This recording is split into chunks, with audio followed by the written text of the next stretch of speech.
سجدے بھی تھے، روزے بھی، زکوٰۃ و حج بھی، حشر میں کام نہ آیا کوئی رحمت کے سوا۔ اور عزیزان ملت اسلامیہ، چند الفاظ میں ایک بات آپ سن لیں کہ عوامی جگہ پر نماز پڑھنے کے لیے ظلماً و تعدی کے طور پر مسلمانوں کو روک دیا گیا۔ اب مسافروں کے لیے بڑی پریشانی ہے۔ پہلے تو پلیٹ فارم پر اتر کے نماز پڑھ سکتے تھے، مگر اب اتریں گے فوراً پولیس ان کو جیل خانے بھیج دے گی۔ اور اسی طرح ایئرپورٹ پر یا اور کسی فٹ پاتھ پر، پٹرول پمپ پر جو کہیں بھی موقع پاتا تھا وہ سب کر لیتا تھا، مگر یہ پریشانیاں لاحق ہو گئی ہیں۔ ہم سب کے اوپر یہ ذمہ داری عائد ہوتی ہے کہ اس سلسلے میں سپریم کورٹ نے کسی زمانے میں یہ فیصلہ کیا تھا، اس فیصلوں کو برقرار رکھا جائے کہ نماز کے لیے مسجد کوئی ضروری نہیں ہے، وہ جہاں چاہیں پڑھ سکتے ہیں، تو اب وہ برقرار رکھنا چاہیے۔ اس سلسلے میں احتجاجی مضمون بھی نکالے جائیں اور کچھ اس سلسلے میں مطالبات بھی لوگ پیش کریں۔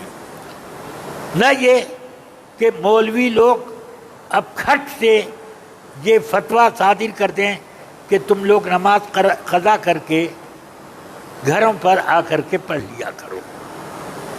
معاذ اللہ، جان بوجھ کر زبردستی نماز کیوں قضا کی جائے؟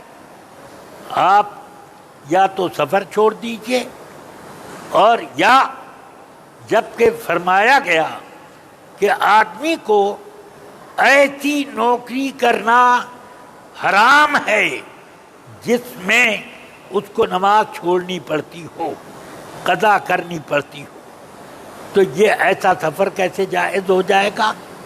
اس لیے یہ سب مطالبات اپنے سامنے رکھے جائیں۔ نہ یہ کہ جیسے ہتھوڑا باندھا، ہتھوڑا کا ایک مولوی فتویٰ دیتا ہے کہ آپ لوگ نماز قضا کر لیا کریں اور گھر پر آ کر کے اسے ادا کر لیا کریں۔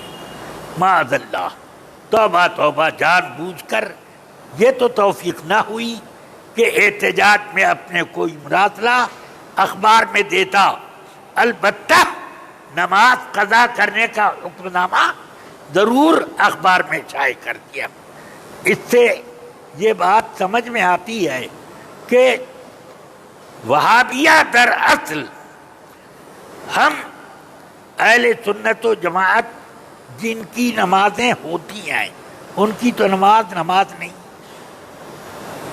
لا يقبل اللہ منہم صرفا ولا عدلا، حدیث شریف میں فرمایا کہ اللہ تعالی نہ ان کا فرض قبول کرتا ہے نہ نفل، تو ان کے لیے کیا ہے؟ تو ہم لوگوں کے لیے یہ پریشانی کا باعث ہے۔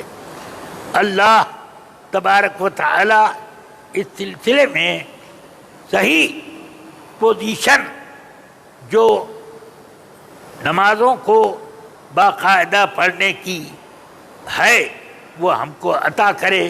سفر میں ہم کو میدانوں میں نماز پڑھنے کی اجازت ہے۔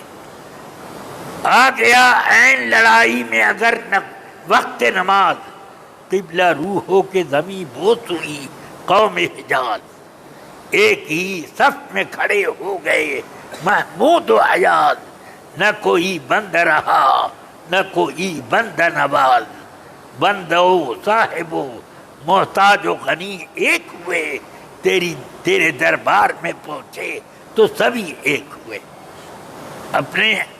اپنے حالات کو درست کرو اور اس کے اوپر اخباروں میں اور مراسلوں میں اپنے احتجاج درج کراتے جاؤ۔ اللہ تبارک و تعالی مسلمانوں کو توفیق، ہمت اور ان کے مذہبی معاملات کی جو آزادی ہو سب عطا کرے۔ صلی اللہ تعالی علی النبی الکریم وآلہ وصحبہ اجمعین۔